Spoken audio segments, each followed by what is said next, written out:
नमस्कार, खबरों की खबर में आपका स्वागत है।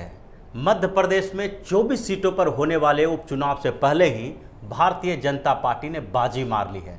कमलनाथ बिल्कुल बौखलाए हुए हैं और मध्य प्रदेश के मुख्यमंत्री शिवराज सिंह चौहान ने जो कैबिनेट का विस्तार किया है उसके ऊपर उबलने लगे हैं। कमलनाथ को पहले से ही कैबिनेट विस्तार के बाद ही पता लगने लगा कि अब कांग्रेस उस उपचुनाव में कुछ नहीं करने वाली है। अब भारतीय जनता पार्टी आसानी से 24 में से 22 सीटें जीत जाएगी और इसके कारण कमलनाथ की बौखलाहट सामने आ रही है और वो बढ़ चढ़ के बोल रहे हैं कि जिस कैबिनेट का विस्तार हुआ है उसमें से 14 मंत्री ऐसे हैं जो अभी विधायक है ही नहीं, जबकि उनको यही चाहिए था।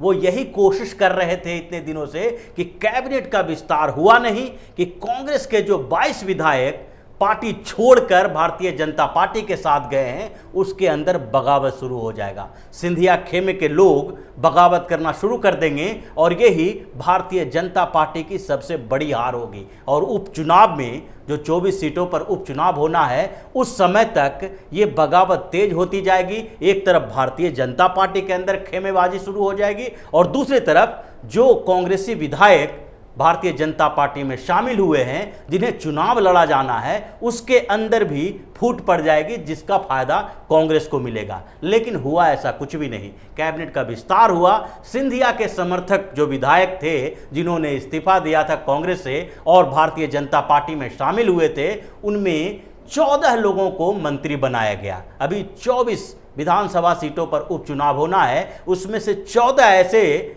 लोग खड़े होंगे, ऐसे नेता चुनाव में खड़े होने वाले हैं जो पहले से ही मंत्री हैं। चुनाव लड़ने से 3 महीना कम से कम अभी समय है, जिससे पहले ही 3 महीने से वो मंत्री रहेंगे और मंत्री रहते हुए वो चुनाव लड़ेंगे विधानसभा का। ये सबसे बड़ी समस्या हो रही थी कांग्रेस के साथ, क्योंकि कांग्रेस को ये लग रहा था कि इतने दिनों से शिवराज सिंह चौहान कि जो पार्टी है भारतीय जनता पार्टी है उसमें अंदर से गुटबाजी चल रही है मंत्री बनने को लेकर।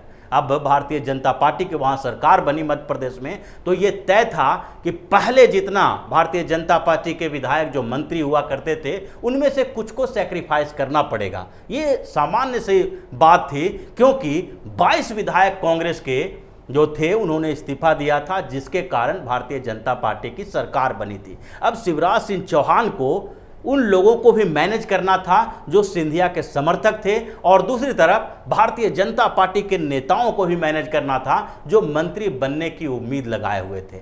अब 100 दिन के करीब हो गए, उसके बाद जब कैबिनेट का विस्तार हुआ 28 मंत्री अभी बनाए गए, जिसमें से 20 कैबिनेट मंत्री हैं और 8 राज्य मंत्री बनाए गए हैं। इससे पहले भी 5 मंत्री शिवराज सिंह चौहान जब मुख्यमंत्री बने थे तो उस समय 5 मंत्री बनाए गए थे और शिवराज सिंह चौहान के साथ एक मुख्यमंत्री की बात कर रहे हैं तो वहां पर उनके अलावा 33 मंत्री हो चुके हैं। और इस बीच किसी भी स्तर पर भारतीय जनता पार्टी में गुटबाजी देखने को नहीं मिल रही है। दूसरी तरफ ज्योतिरादित्य सिंधिया के समर्थक एकजुट हैं और सिंधिया पूरी तरह से चुनाव जो होने वाला है, उपचुनाव होने वाला है, उस पर फोकस कर रहे हैं। इन्होंने धर्म की जीत बताई है कि जिस तरह से हम कांग्रेस में प्रताड़ित हो रहे थे उसके बाद जो हम वहां से बाहर निकले हैं तो ये धार्मिक लड़ाई थी जिसमें हम जीते हैं और आगे भी जीतते रहेंगे। तो सबसे बड़ी बात यह है कि 24 सीटों पर होने वाले उपचुनाव बहुत इम्पोर्टेंट है।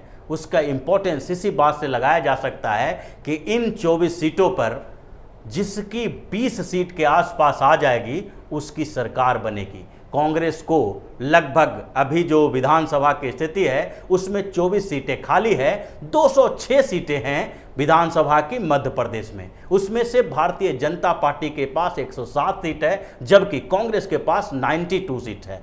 इसके अलावा 4 निर्दलीय हैं, 2 बसपा के हैं, 1 सपा के हैं। यानी कि अगर निर्दलीय बसपा और सपा सबका समर्थन जो सरकार बनेगी उसके साथ होती है या फिर कांग्रेस के साथ होती है आगे के समय में, तो 97 विधायक होंगे अभी कांग्रेस के। उसके अलावा उपचुनाव की बात अगर देखें तो 24 सीटों पर उपचुनाव होना है और उपचुनाव के बाद जो मध्य प्रदेश विधानसभा का स्ट्रेंथ है वो हो जाएगा 230। उसमें 116 विधायकों की जरूरत पड़ेगी सरकार बनाने के लिए। और उस समय अगर 24 सीटों में से 17 सीटें कांग्रेस जीत जाती है तो आसानी से फिर से कांग्रेस की सरकार बन जाएगी।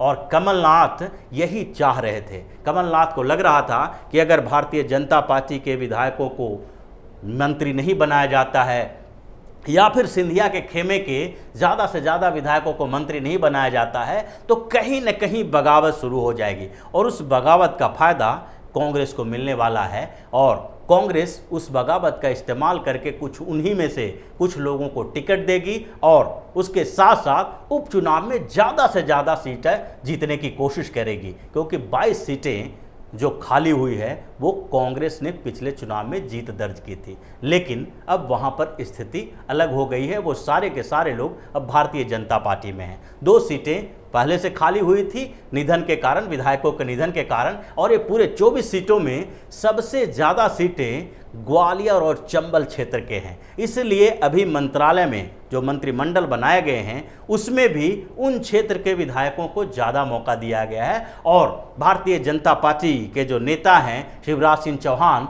मुख्यमंत्री हैं अभी मध्य प्रदेश के, उन्होंने ज्योतिरादित्य सिंधिया पर दांव खेला है और इसी के कारण कांग्रेस के अंदर बौखलाहट है और कमलनाथ और दिग्विजय सिंह के बीच भी टकराव शुरू हो गया है। दिग्विजय सिंह को ऐसे भी कमलनाथ अब पसंद नहीं करने लगे हैं। जब से ज्योतिरादित्य सिंधिया ने कांग्रेस छोड़ा है और कमलनाथ की सरकार गिरी है, उसके बाद से ही कमलनाथ और दिग्विजय सिंह के बीच की दोस्ती दुश्मनी में बदल गई, क्योंकि कमलनाथ को ये लगने लगा था कि ज्योतिरादित्य सिंधिया के जाने से उनको फायदा नहीं बल्कि नुकसान हुआ है, जबकि दिग्विजय सिंह को किसी तरह का कोई नुकसान नहीं हुआ।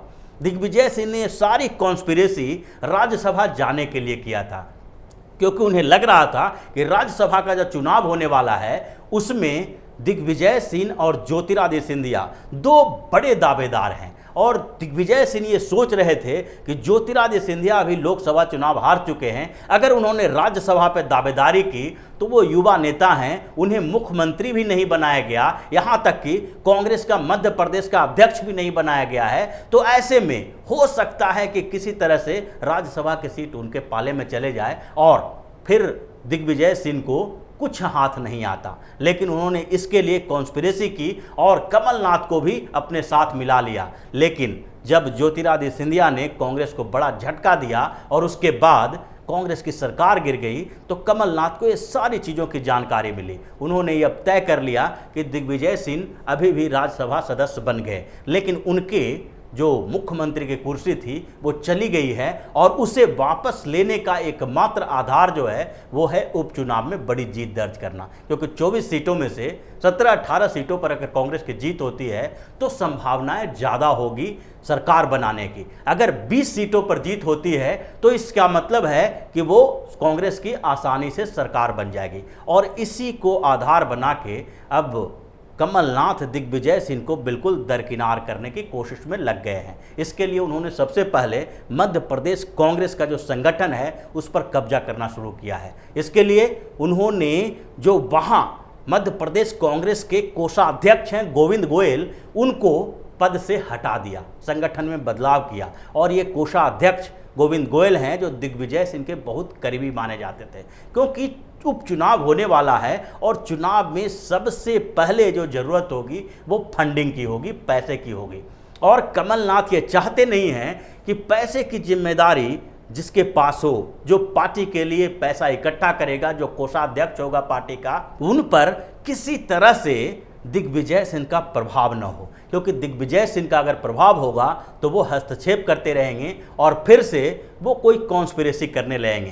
क्योंकि अब मध्य प्रदेश में 2 ही बड़े नेता कांग्रेस के हैं, एक कमलनाथ, दूसरे दिग्विजय सिंह। तीसरे जो नेता ज्योतिरादित्य सिंधिया थे उन्हें बाहर कर दिया गया है। अब जब 2 ही बचे हैं तो दोनों आपस में उलझे हुए हैं और कमलनाथ ने इसीलिए दिग्विजय सिंह के एक एक व्यक्ति को जो संगठन में बड़े बड़े पद पर हैं वहाँ से हटाना शुरू कर दिया है और उसके साथ ही पूरे उपचुनाव की जिम्मेदारी अपने आप में रख लिए हैं। और कमलनाथ जो अभी मध्य प्रदेश कांग्रेस के अध्यक्ष भी हैं, उन्होंने उपचुनाव के लिए पहले प्रशांत किशोर को भी ऑफर किया कि आप हमारे प्रचार अभियान को संभालिए, लेकिन हालांकि उनको पता था प्रशांत किशोर अभी कोई ऐसा काम नहीं करना चाहते हैं जिससे उनके ऊपर धब्बा लगे, क्योंकि उनकी महत्वाकांक्षा बिहार में है और वो चाहते हैं कि अगर कोई पार्टी जो चुनाव लड़ने वाली है उसके साथ हम जुड़ें तो उसमें जीत दर्ज हो, जीतने के बाद ही बिहार में भी हमें रिकॉग्निशन मिलेगा, ऐसा लगेगा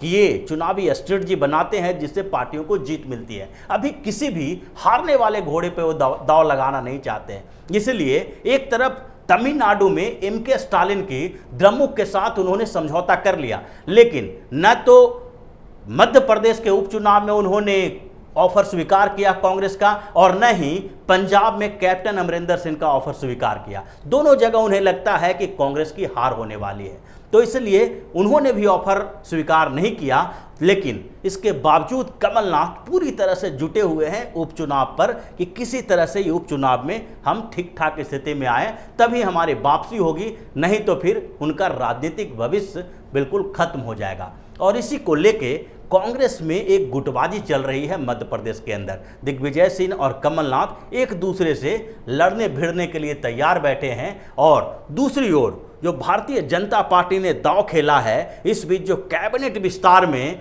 14 मंत्री जो कांग्रेस से 22 विधायक भाजपा में गए थे, उसमें से 14 विधायकों को मंत्री बना के एक नया दांव खेल लिया, जिससे सिंधिया भी खुश, उनके समर्थक भी खुश, और ग्वालियर और चंबल के क्षेत्र के जो लोग हैं जो अपने विधायकों को मंत्री बनना देखना चाहते थे, उनको 14 उस क्षेत्र के मंत्री मिल गए हैं, जिसके आधार पर अब भारतीय जनता पार्टी उपचुनाव आने से पहले ही लगभग बाजी जीत चुकी है और कांग्रेस के हाथ से सारी चीज़ें फिसल चुकी है। अब मध्य प्रदेश में जो उपचुनाव होने वाला है उसमें भारतीय जनता पार्टी 24 में से 20 से ज़्यादा सीटें जीतने वाली है, इसकी संभावनाएं पहले से ही दिखाई पड़ रही है। और कमलनाथ और दिग्विजय सिंह के बीच जो टकराव चल रहा है उसका भी खामियाजा कांग्रेस को भुगतना पड़ेगा। तो इसी तरह की खबरों के साथ फिर से हाजिर होंगे, तब तक के लिए बने रहिए हमारे साथ और देते रहिए हमें सहयोग, ताकि इसी तरह की खबर हम आपके लिए लाते रहें।